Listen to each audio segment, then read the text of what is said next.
Hey, how's it going everyone? Welcome back to Keeping Fish Simple. So in today's video, this is going to be starting off like a little bit different to all my other vlogs, and in today's video we're picking up 10 new L134 Leopard frog plecos. So we're going to go drive to the airport. It's like 8 o'clock at night, so it's not that late, but it's later than when I would usually record my vlog, so I just jumped in the car. I'm about to go drive there now, so let's go pick them up. Here we are. We've just gotten home and basically it took like an hour waiting at the pickup point, but we finally got them. So I'm just gonna unbox them now. I haven't even like cut the seal, so I've got absolutely no clue like whether everything's alive or not. I'm pretty sure everything will be right. So going around the side. Yeah, it's still pretty small. There you go. Nice packaging as well. I've got 2 bags in here. So I'm guessing it'll be like 5 in each one. Alright, sweet. So in here, pretty good. They're all alive and they're all double bagged. We've got 5 leopard frog plecos in here. 1, 2, 3, 4, 5. I don't know if you guys can see that. Right there. They're very, very small little fry. I'm gonna check the other bag. Sweet. Here we have 5 more. Sweet. And so here they are.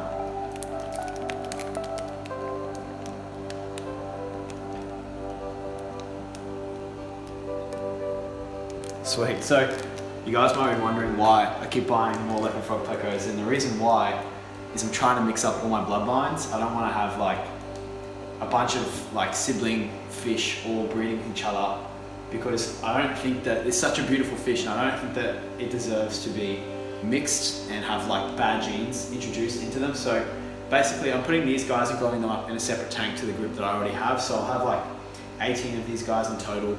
This will be a group of 10. We're going to grow them up, and then once they're big enough to mix together, I'm going to try and take like 2 colonies and half up the brothers and sisters from this one and take them to the other colony. But basically I'm going to acclimate all of these now. You guys don't need to see that. You guys can see these guys in the morning. But yeah.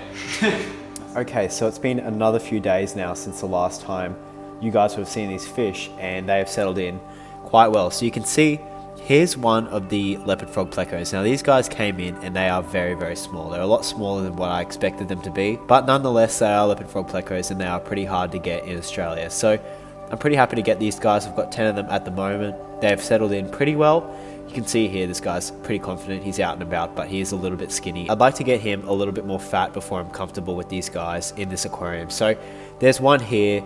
There's a bunch that are hiding over here behind the sponge filter. I've got a lot of flow in this aquarium. You guys can see all the flow that's going through the water. There's a ton of duckweed going around and all that kind of stuff. So you guys might also be able to see there's one up the back behind this driftwood. Now all this driftwood that's in this aquarium is surprisingly firewood. We just ordered a ton of firewood in, so this is all just iron bark, and basically I get first picks and I picked off all the little pieces that looked good for driftwood and gave them a really big boil. So that's why the aquarium's quite a bit red. There's a bunch of tannin still coming out of that, but anyways, there's 10 of these guys in this aquarium. So I absolutely love this fish. They're definitely one of my favorite plecos that there are. In fact, these guys are probably my favorite, right behind the L134, which I do not have yet, but I am looking to get in the future. They are very hard to find as well. So these guys, I've already got a colony of 8, like I said, but the goal with these guys is to first of all get a bit of insurance in case I have a few losses, which I don't plan to have, but if I do have a few losses over the next couple of years, I'll definitely get a breeding colony of these guys. The other goal was also to get mixed bloodlines with my fish so that I don't just breed brothers and sisters together with the fish that I've got now. So I'll be able to create 2 colonies. I'll get these guys and I'll also have the other ones, and I'll mix them together and create 2 colonies and hopefully get a bunch of breeding groups in a couple of years time. So there's a lot of growing up to do with these guys. There's a lot of work left. You guys can see just how cool this fish is. I can't believe how excited these guys are to come out. Out of all the plecos that I've got experience with, these guys seem to come out the most. They're not very like shy at all. And you can see right in front of me, this guy's just looking straight at the camera and having a little bit of a feed and going back into the cave. They are just a really, really cool fish. So at the moment, I'm feeding these guys a lot of different kinds of foods. I'm feeding them mostly protein, but there's also a bit of veg in there because they are omnivorous fish. So you guys can see some of the black worms right there. I'm feeding them some of them. I'm also feeding them some bloodworms. I'm feeding them a ton of Rapashi grub pie as well as some super green, and these guys are just absolutely loving it. There's also some pellets going in this aquarium, and occasionally I'm also feeding a green bean here and there. So there's one right here. There's a bunch behind that filter, like I said, and just under all this driftwood. But this guy is definitely the most personable and is giving us the best show. I'd say at the moment these guys are about 2.5 centimeters to 3 centimeters. I'd really be pushing it to say that they were close to 4 centimeters because they definitely aren't. I reckon these guys are only a couple of weeks old. This guy here is definitely one of the skinniest ones. There's a big fat guy up here next to the filter, which you guys can see. You can see their belly reflecting there. These guys already seem to have a way better leopard pattern than the ones I've got in the other room. Like you can see, these guys have started to get some of that banding to go away really early on in the piece. The other ones still have quite a bit of banding, but it's slowly going away as they start to grow up, which I'm going to go show you right now. Also, please excuse me if I have a bit of a weird voice. I've got a really bad blocked nose today and it's definitely affecting my voice. But if we come into this room, this is the other colony of L134 leopard frog plecos that I have. So these guys I've had for about 2 months now, and you guys can see they've started to put on a little bit of size. Again, not that much. They are a very slow growing pleco.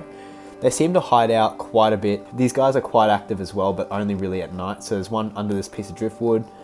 There's normally a couple in this cave in here, but it doesn't seem like there's any in there today. There's one guy right here under this piece of driftwood. There's a tail here.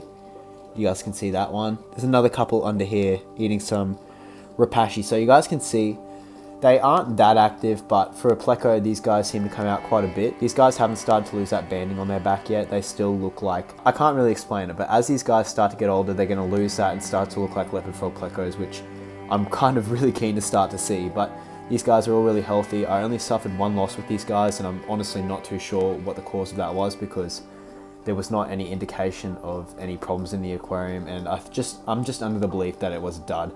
But I'm really happy with this colony in this aquarium. Obviously, this is just a temporary setup. I'm currently in the process of building an entire fish room where these guys are going to get like a tank that's way better suited than this one with a lot more caves and a lot better, you know, design and all that kind of stuff. For the moment though, this is going to work. These guys are getting the same diet, and I'm not going to mix the colonies until that fish room is done. So thank you so much for watching this video, guys. I really do appreciate it. I hope you guys enjoyed seeing some really cool fish, and I'll see you guys in the next one.